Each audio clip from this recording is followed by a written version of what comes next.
قل أعوذ برب الناس ملك الناس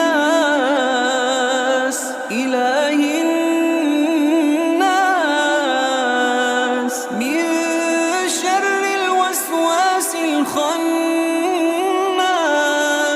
الذي يوسوس في صدور الناس من الجنة والناس.